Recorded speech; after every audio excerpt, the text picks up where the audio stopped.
two small topics on the docket today. Number one, we're going to add and subtract mixed measures.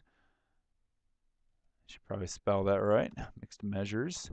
And number two, we're going to do a little bit of introduction to polynomials, not a lot to them. So here we go, adding and subtracting mixed measures. So we're being asked to add these mixed measures together. So we got 3 hours, 32 minutes, 45 seconds being added to 1 hour, 43 minutes, and 27 seconds.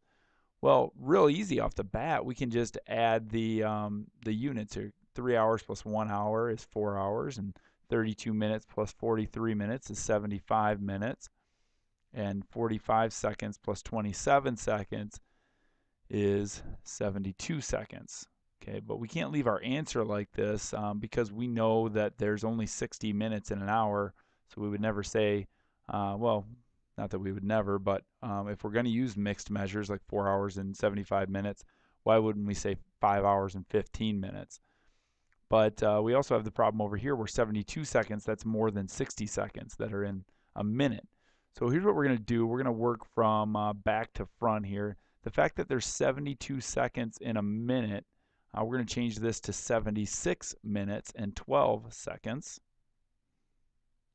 Okay, so taking the seconds down 60 increases the minutes by 1, and then we'll fix the minutes, and we'll call this 5 hours, 16 minutes. And of course, it's still the 12 seconds. So taking the minutes down by 60 increases the hours by 1. Let's do that again here with pounds and ounces. So first off, we'll just add the pounds together.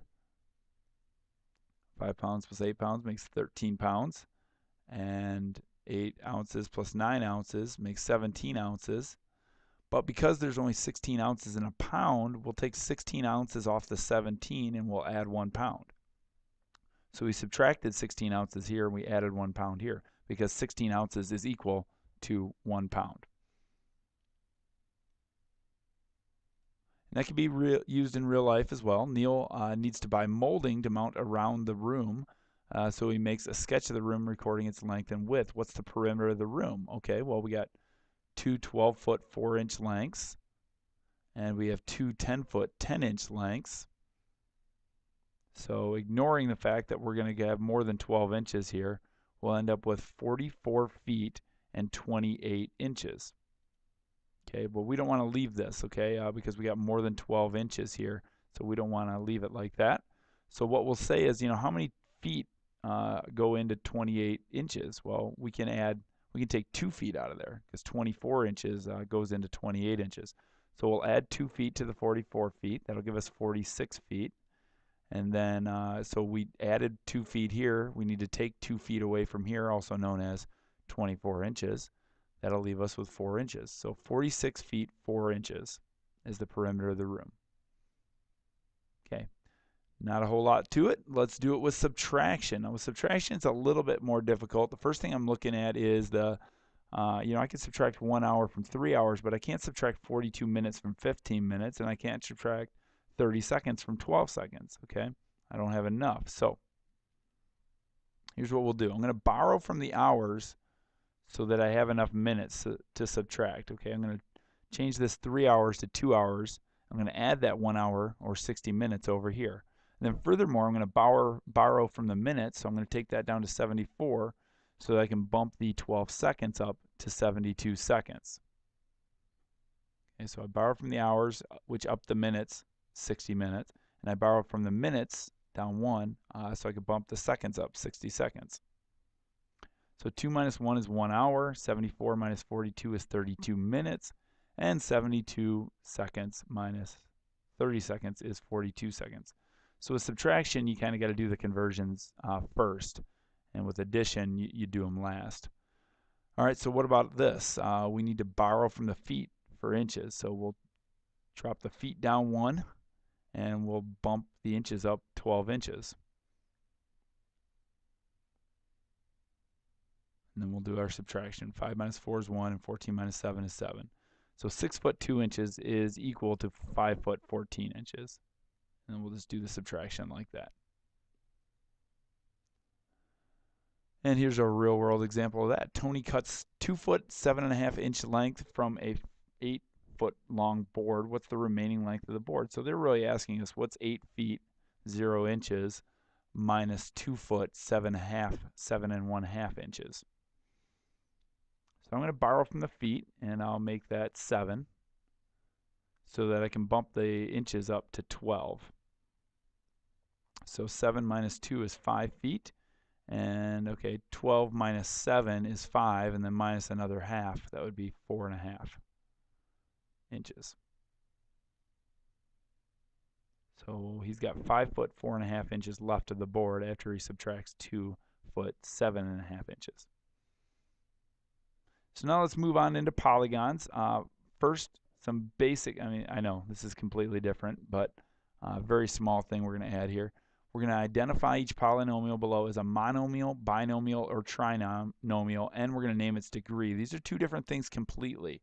Whether it's a monomial, binomial, or trinomial depends on how many terms it has. Monomial is 1 term, binomial is 2 terms, trinomial is 3 terms. So A here has 2 terms, so we would call that a binomial. B has 3 terms, we would call that a trinomial. And C has 3 terms, so again, we would call that also a trinomial. Now the degree depends on the biggest exponent in the expression. So for A, the biggest exponent is 2, so we call that second degree. So we got a binomial that is of second degree, and B, the biggest exponent, is also 2, so it's also second degree. So we can have a binomial that's second degree, we can have a trinomial that is second degree. And what's the biggest exponent on C? Well, we got a 1 there with the x, we got a 1 with the y, so either way we look at it, it's first degree. The biggest exponent is 1, so we call that first degree. Okay, so the number of terms, whether it's a monomial, binomial, or trinomial, really has nothing to do with whether it's first degree, second degree, or even 100th degree. We can have a monomial that is to the 100th degree. For instance, x to the 100th power. It's a monomial, 1 term, and its degree is 100. One more thing with polynomials here, well, actually 2. They're going to ask us here to arrange the terms in descending order. So what we do is go from biggest exponent down to smallest exponent.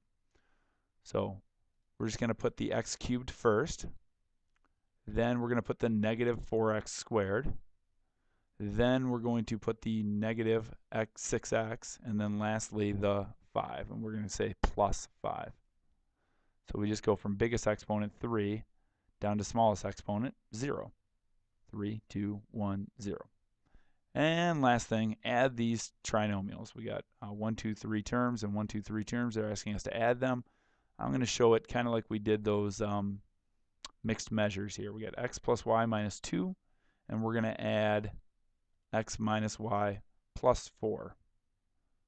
X plus x makes 2x. The y minus the y is 0. And negative 2 plus 4 makes 2. So when we add those two trinomials, we end up with this binomial, 2x plus 2. So just combining like terms. You guys have done it. We've done it a little bit before. X plus x is 2x. Y minus y is 0y, so we'll just ignore it. And negative 2 plus 4 is 2. There's our final expression, 2x plus 2. Okay, so mixed measures and polynomials. I don't think anything that's going to blow your mind, but if you need to rewatch the video, then please do so. If you want to get a head start on some of this stuff, I want you to jump on IXL.com and do a little practice. And we'll see you tomorrow. Thanks.